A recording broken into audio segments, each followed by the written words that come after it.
부르시네 사랑의 빛을 외람받고 점점 멀리 가나 지금 오라 지금 오라 어귀한 주께로 지금 나오라 오늘까지 진짜 쉬라하네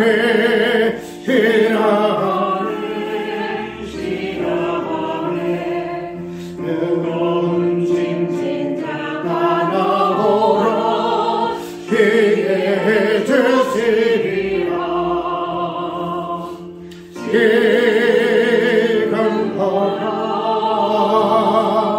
지금 오라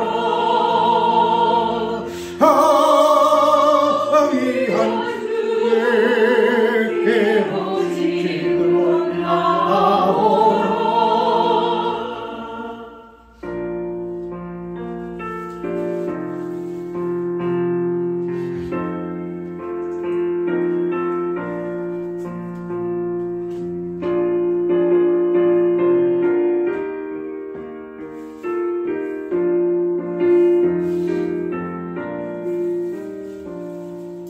주께서 지금도 기다리네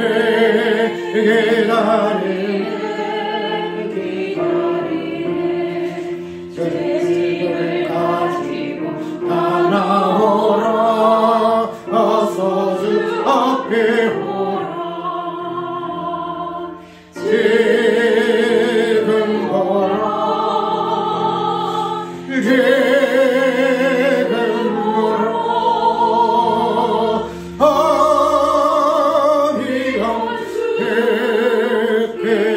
지금 오라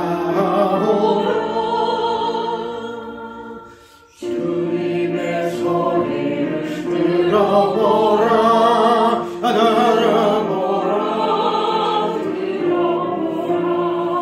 그 이름 믿는 자 복 받으리 어서 곧 이루라 지금 오라 지금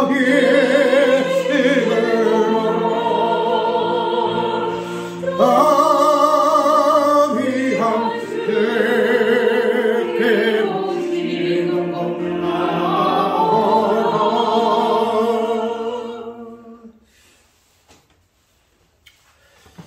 오예배를 오전에 이어서 마무리 짓지 못한 부분을 중심으로 하려고 해요. 그래서 만물의 그 회복에 대한 부분 한번 살펴보고 그 부분이 오늘 우리가 피조물의 거대한 반응 로마서 8장에 있는 그대로 그 부분들이 인용되어야 하나 그런 부분은 종말론적인 부분에서 우리가 연결시켜야 될 부분이나 오늘 이걸로 본문을 한 것은 창조의 세계에서부터 시작되지고 특별히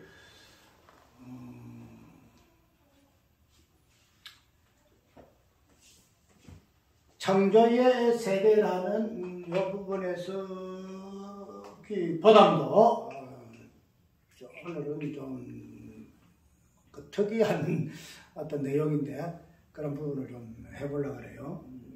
왜냐하면 우리가 만물의 회복을 이야기를 하려고 하면 아까 이야기대로 종말론적인 관점에서 이 만물을 회복을 하잖아요. 피조물이 고대하는 많은 하나님의 아들들이 나타나니 고대한다. 그동안에 탄식하고 신음한다 하는 부분에서 마지막에 종말론에 이 부분들이 어떻게 몸된 교회로서의 하나님 아들 나타나심이 있으나 그러나 근본적으로 하나님의 아들 되신 예수 그리스도께서 나타나심으로 통해서 만물의 회복은 회심은 시작이 됐다. 그것이 이제 역사적인 종말론으로부터 이어져서 마지막에 새롭게 내가 만물을 새롭게 하노라 하는 그 부분까지 종말론의 정치적인 부분으로 나아가는데, 일단 만물이라는 이 부분을 종말론적인 입장에서 보게 되게 되면 어떤 시작이라는 관점에서 종말론으로 나가잖아요. 시작이 끝이니까.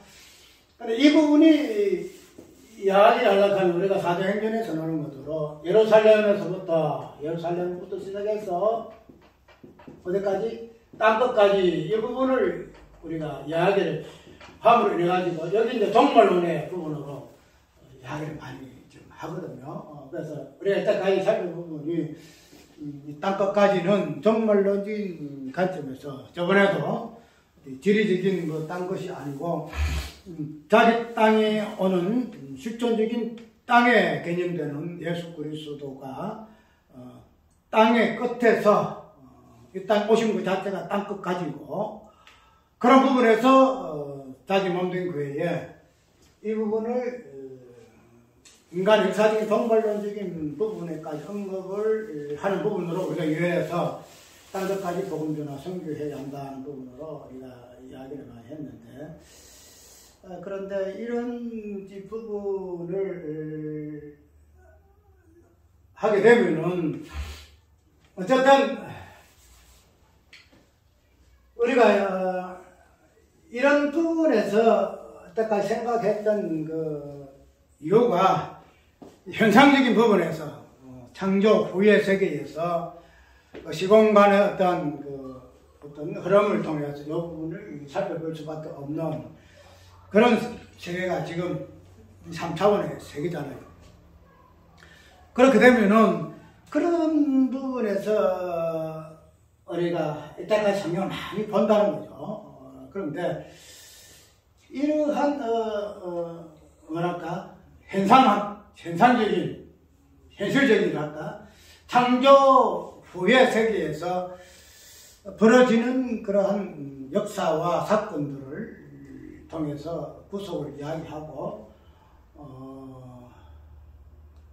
살펴봤어요. 그런데 우리가 계시록을 보게 되게 되면은 이 땅의 창조 후의 세계에서만 그 부분을 이야기하고 있지 아니하고 창조 전의 세계에서의 있었던 사건도 이야기를 하고 있잖아요. 아까 우리가 오전에 읽었던 계시록 12장에 하늘에 전쟁이 있었다.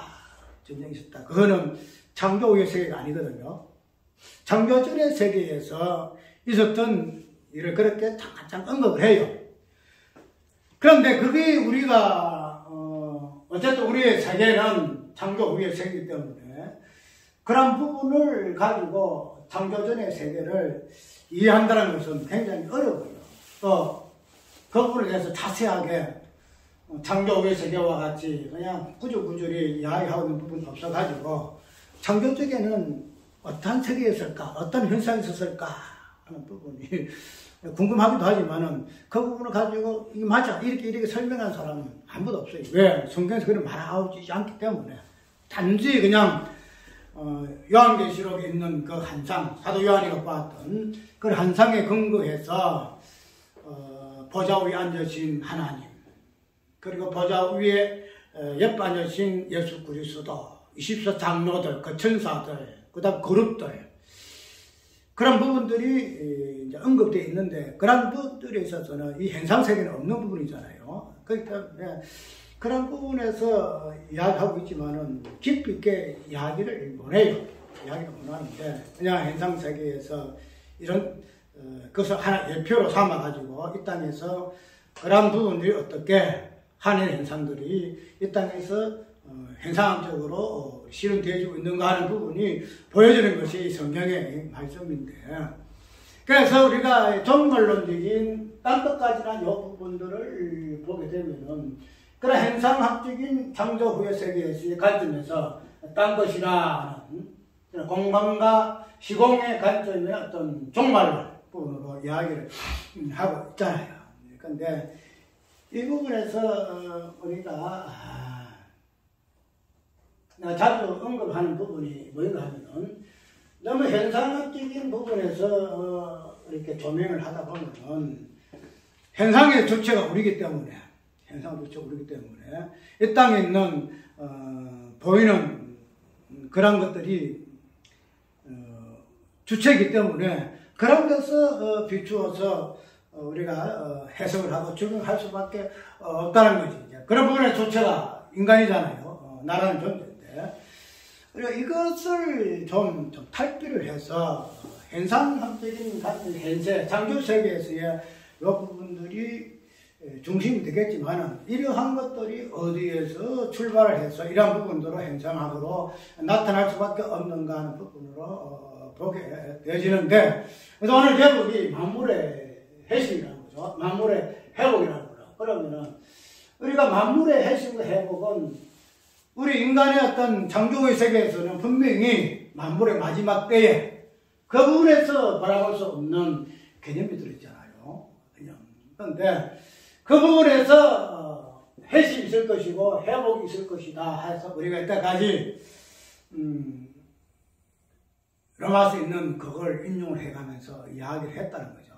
그런데 그런 부분들은 이제 창조 세계에서 나오는 만물 해심 회복을 언급하는 부분으로서 우리가 이야기를 하는 부분이지만, 그러나 우리가 이걸 창조 전의 세계에서의 이 부분을 이해를 하게 되면은 좀 다양한 모습으로 나타나요, 이 부분이. 그래서 이걸 이야기를 하는 부분이 있죠. 많이 없잖아요. 만물 회복은 창조의 세계에서 만물이 어떻게 회복되어지는가, 시공의 관점에서 종말론적인 부분에서 이 부분을 봤는데, 그런데 이 창조의 세계에서의 만물의 해심이란가 회복을 창조 전의 세계에서 만물의 해심과 회복이 어떻게 이야기되고 있는가 하는 부분은 생소해요. 참 생소해요. 이제 그런 부분을 이제 난 하나 짚어낼 거예요. 왜냐하면 내 어떤 설교의 어떤 그 행태가 창조 세계에서의 어떤 부분들이, 모든 설명들이 그 설명의 그 유출을 어디서 빼어내요? 창조전의 세계에서 뽑아내잖아요. 창조에서 뽑아내는데, 그렇게 하게 되면은 창조 후의 세계는 하나의 뭐예요? 하나의 허상이에요. 하나의 허상. 하나의 허상이에요. 눈에 보이는 것이니까. 눈에 보이는 것은 성경이죠. 우리가 눈에 보이는 것은 소망으로 사면 소망으로 사면은 그걸 누가 소망이라 할 수 있겠느냐. 우리의 참된 소망은 눈에 보이지 않는 하늘 형상이 참 소망이라 할 것 같으면은 이 허상에 대해서요 우리가 너무 집착해서 그냥 거기에서 이러니 저러니 뭐 이런 이야기를 할 수밖에 없는 우리 인간의 어떤 그게예요. 눈에 보이는 것만 인지하고 인습하고 그런 것은 우리 인간의 본성이기 때문에.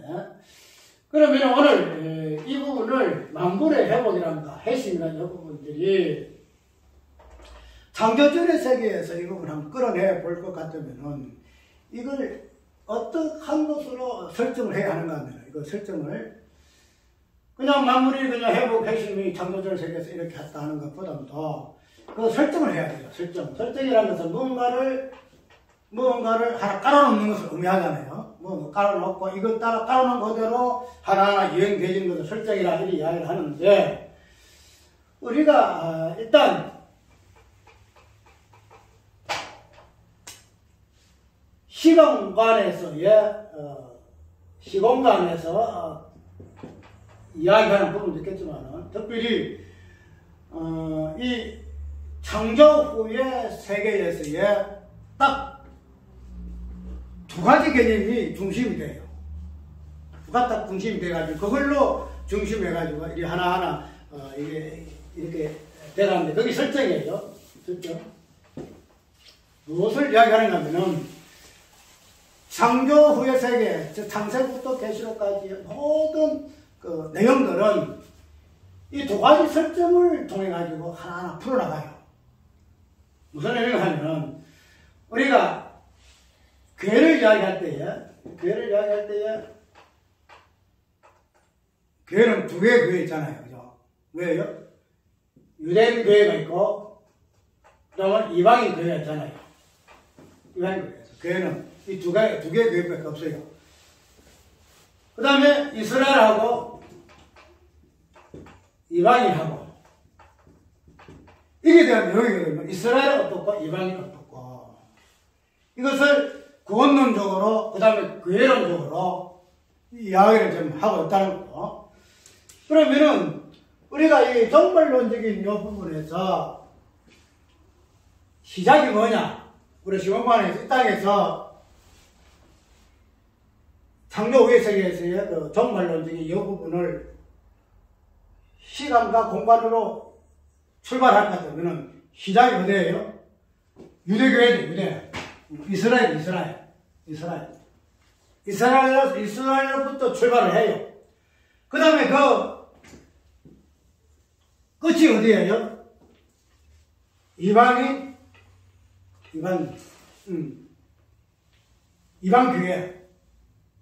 이렇게 해서 두 가지의 어떤 설정을 따라서 하나님께서 일하시는 부분이 이 부분이에요.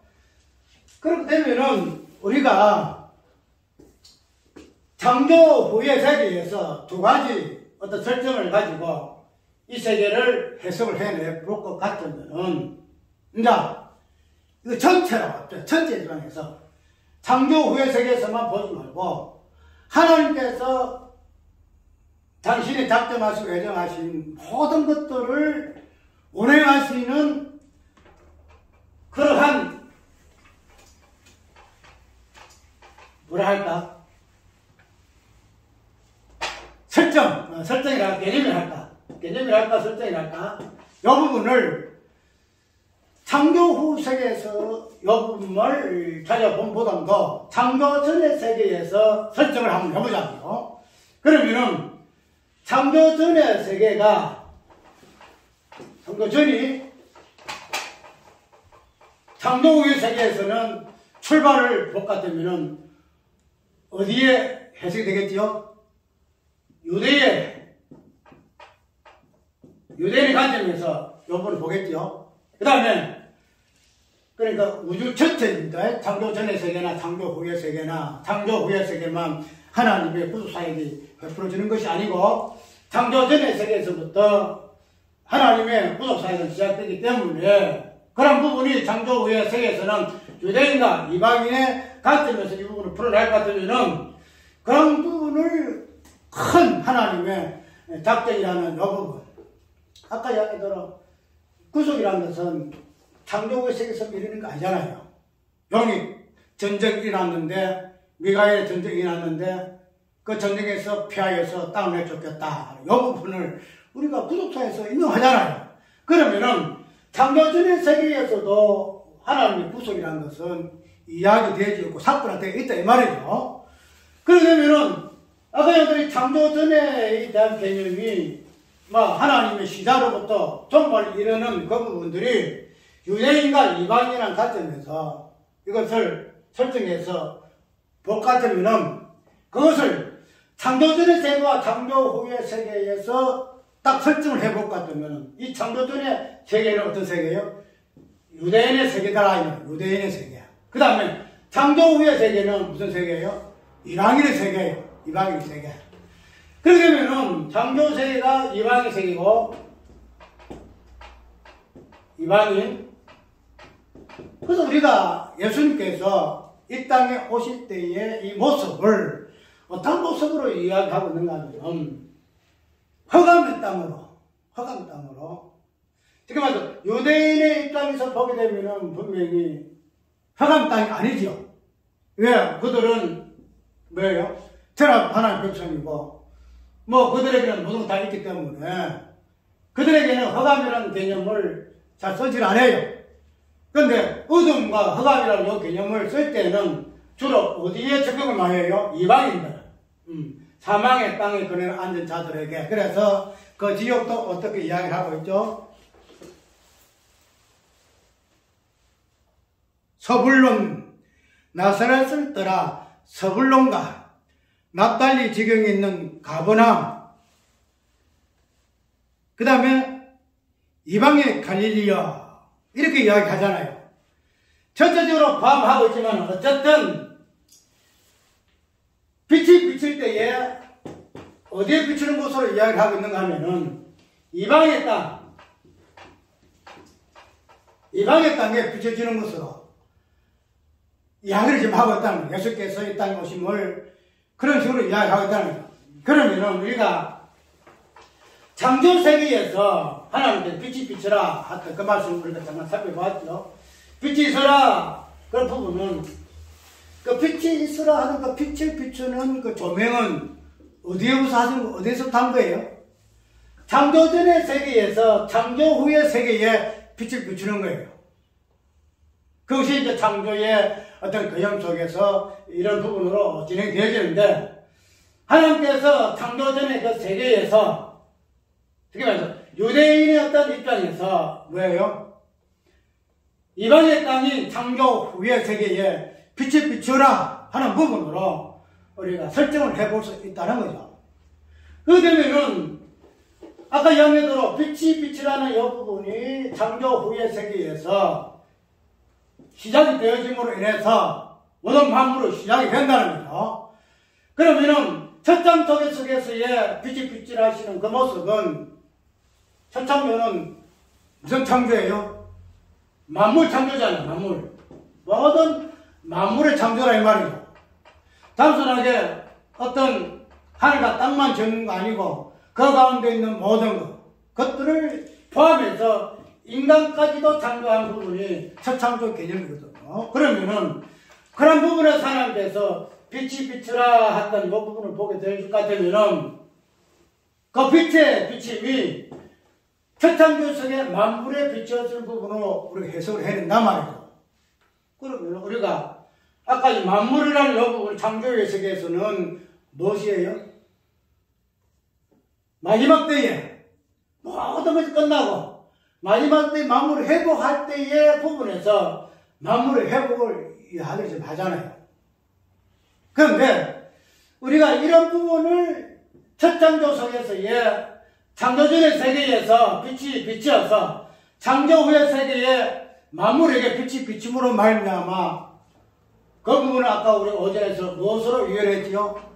핵심으로 이야기했다는 핵심으로. 빛이 비치어져야만이 핵심의 역사가 일어난다는 거죠. 그러면은 그런 부분에서 우리가 만물의 회복이라든가 만물의 핵심이 마지막에 지공간이 끝나는 그 시기에 일어나는 것이 아니고 또 특별히 하나님의 아들들이라는 이 개념은 예수 그리스도를 이야기하는 것이 아니고 그의 아들, 몸된 교회, 이 부분을 의미하는 부분이거든요. 그러면은 모든 근본에서의 하나님의 아들을 이야기하기보다도 마지막 종말론적인 입장에서 몸된 교회가 왜 우주적으로 구속의 은혜로서 완성되어지는가 하는 부분에서 모든 만물이 고대하고 희망하고 그 시기를 탄식한다는 것으로 우리가 이해해서 그 만물의 핵심과 회복이 시공간의 종말론적인 부분에서 마지막 관점에서 그것을 유효했다는 거야. 그런데 아까 이야기한 대로 하나님의 어떤 핵심의 역사는 빛이 비치심으로 말미암아 시작된다는 거죠. 그런데 그 빛이 비치심이 어디에 마지막 종말론에 이루어지는 것이 아니고 어디에서부터 시작했다? 창조 시부터 처음에 빛이 있어라 하늘과 땅을 해와 달이 있으라 그 창조 시작할 때부터 뭐가 되었다? 빛이 비치었다는 만물에. 그러면은 빛이 비치었으면은 무슨 역사가 일어나요?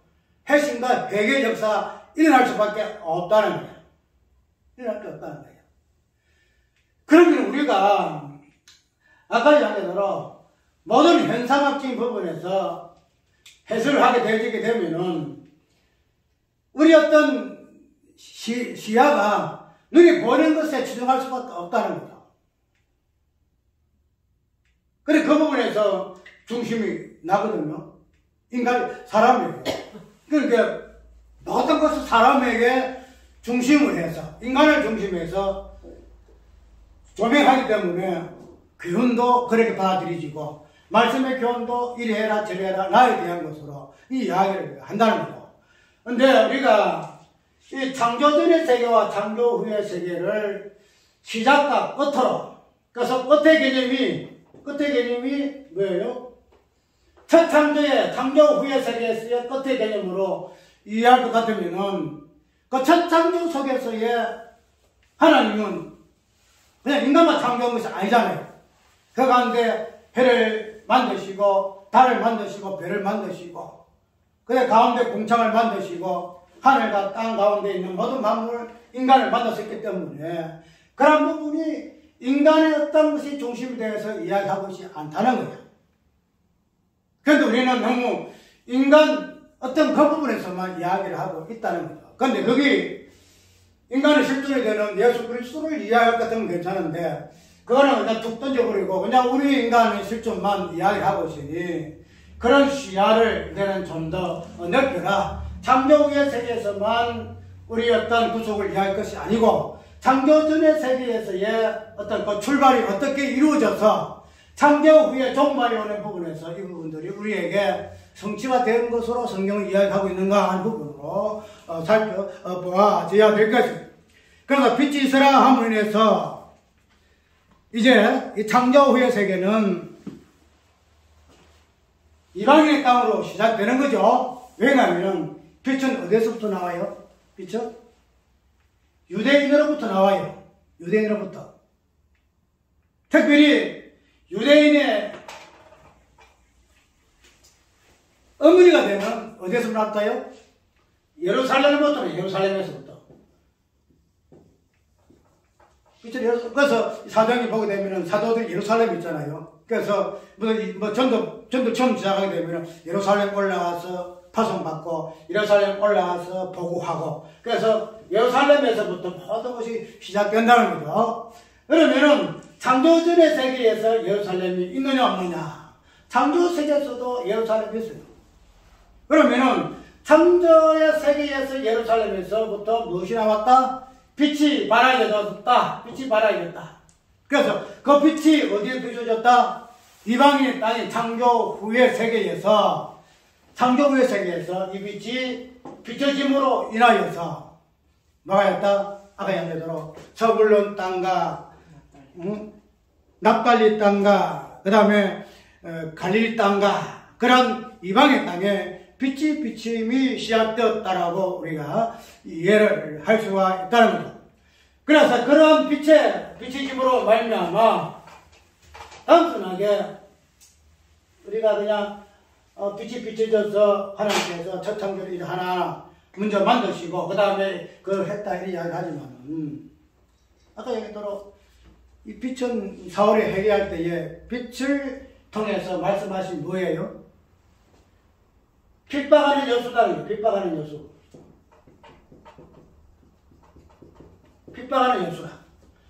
그러면은 첫 창조의 속에서야 빛이 있으라 하는 이 부분을 어떻게 해석해내야 될까? 단순하게 그냥 태양 비슷한 하늘의 빛이 근원적인 빛을 이야기하고 있고 그 다음에 그 빛이 신약에서는 사람의 생명이 되는 빛된 예수 그리스도를 이야기하고 있는 것으로 이야기를 하고 있어요. 그런데 첫 창조 속에서의 빛을 이야기할 때에 그 빛의 내용에서 우리가 발제 끄집어내야 할 음성은 뭔가 하면 첫 창조 속에서의 빛을 말씀하는 힘을 통해서 그 의미가 뭔가 하면 첫 창조 속에 선포되어지는 말씀은 핍박하는 예수. 네가 누구냐? 사울이 말했잖아. 누구십니까? 주여 누구십니까? 이렇게 이야기할 때에 왜요? 예수님이 네가 핍박하는 예수다. 핍박하는 예수다. 그래서 우리 창조 후의 세계는 항상 이를 물어요. 창조전의 세계에서 말씀하시니 당신 누구십니까? 묻거든요. 그러면 첫 창조 세계에서의 이 세계의 모든 만물은 어떤 존재예요? 당신이 누구십니까? 묻는 거예요. 당신 누구십니까? 그러면 그 하늘의 창조전의 세계에서의 하나님은 빛의 하나님 무엇으로 응답하세요? 내가 핍박하는 예수다. 내가 핍박하는 예수다. 첫 창조 속에서 무슨 예수가 있어요? 그죠? 맞잖아요. 그래서 뭐 희한한 사람들은 뭐 구약에는 예수가 없다, 뭐 희한한 소리를 하잖아요. 근데 첫 창조에서 빛을 하시는 그 말씀 속에서 계시된 내용이 뭔가 하면은 핍박하는 예수로서 첫 창조에서 계시를 해요. 내가 핍박하는 예수의 이게 빛이야. 이로 인해서 모든 만물은 회심의 역사가 일어나는 거야. 회복되어지는 거야. 창조 하나 완성되어져 가는 거야. 이 부분을 이야기하고 있으니 첫 창조 세계에서의 내용이더라 이 말이죠. 우리가 아까 이야기한 그대로 단순하게 창조 후의 세계에서의 어떤 만물의 의미로서 회심을 이야기하고 회복을 이야기하고 마지막에 만물을 새롭게 하는 때가 올 것이다 하는 부분으로 이야기하고 있지만 그러나 첫 창조 세계에서 아니 창조 전의 그 세계에서 뭐가 있다? 만물의 회심과 회복이 있었다는 사실. 그것을 우리는 프로사적인 관점에서 어떻게 해가지고 예수 그리스도 안에서 선택하사 이 부분을 이해하다. 우리만 선택한 거예요. 우리 창조 후의 세계가 있기 전에 예수 그리스도 안에서 회심이라는 역사가, 구원의 역사가 일어났고 그로 인해서 선택의 구원의 은혜를 입은 존재가 우리 사랑하는 성도들 같으면은 만물도 마찬가지예요. 모든 만물이 인간의 결정적인 부분이잖아요.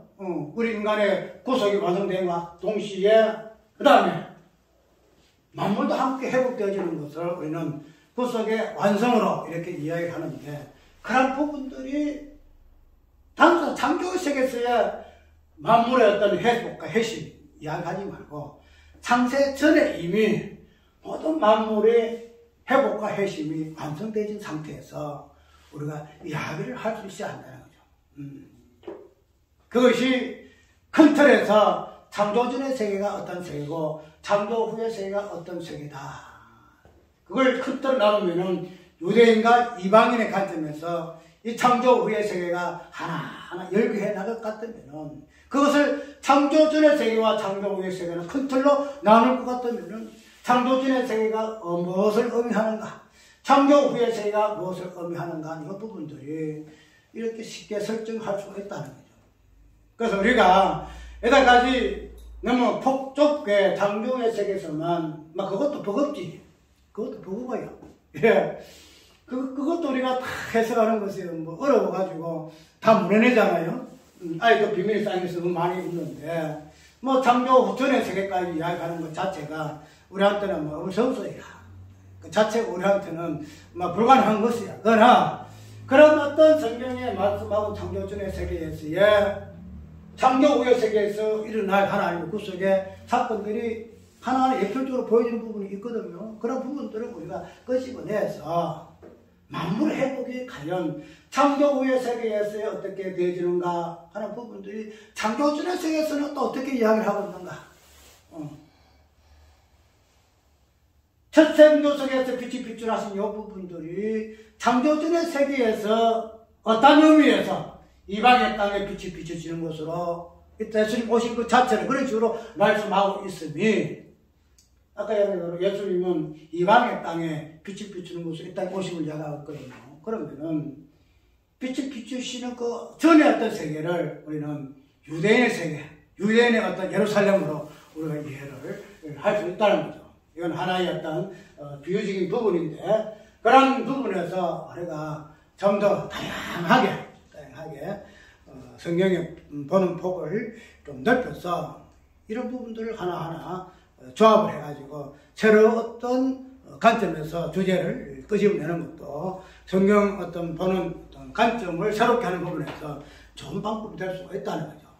오늘 우리가 예수께서 빛이 있어라 하신 땅에 서불러 땅과 이방의 땅에 빛이 비치라 하신 이 부분을 창조의 첫 창조의 세계에서 어떠한 부분으로 시작되어져서 그 부분이 이방인의 그 땅에 마지막으로 오신 빛이 비치신 그 예수님의 그 모습이 사도 바울의 모습 속에서의 이방인의 사도라서 어떻게 이 빛이 만물의 비침으로 만물이 회복되어지고 회심되어지는 하는 부분을 한번 살펴봤는데, 어쨌든 우리가 회심이라는 이 부분은 나 개인의 어떤 회심이란 부분을 볼 것이 아니고, 근사적인 부분에서 괜히 아니고 만물을 회복하고 회심케 하는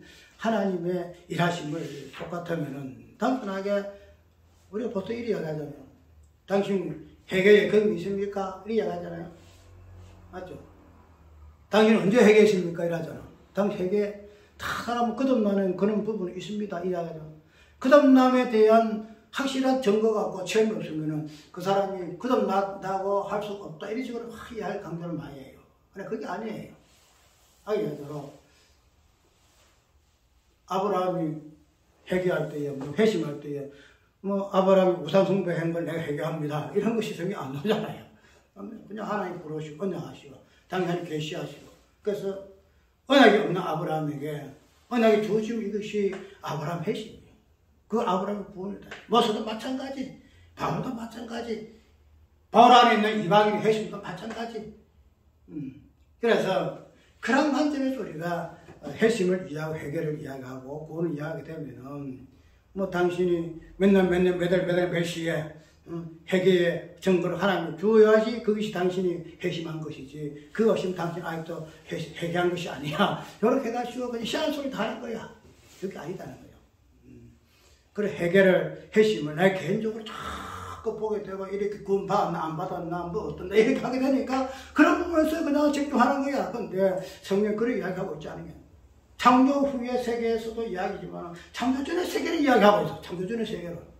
그 창조 전의 세계가 구원과 회심과 회복과 이 부분이 창조 전에 있던 사건에서부터 이게 내려오는 거야. 그게 이제 땅에 부딪히는 거야. 그런 부분을 보게 되게 되면 그걸 가지고 창조 후의 세계에서 내가 해결을 했니 안 했니, 증거가 있니 없니, 이런 부분을 가지고 자꾸 구원받았니 안 받았니 이런 식으로 이야기하는 거니까 참 넌센스다 이 말이죠. 우리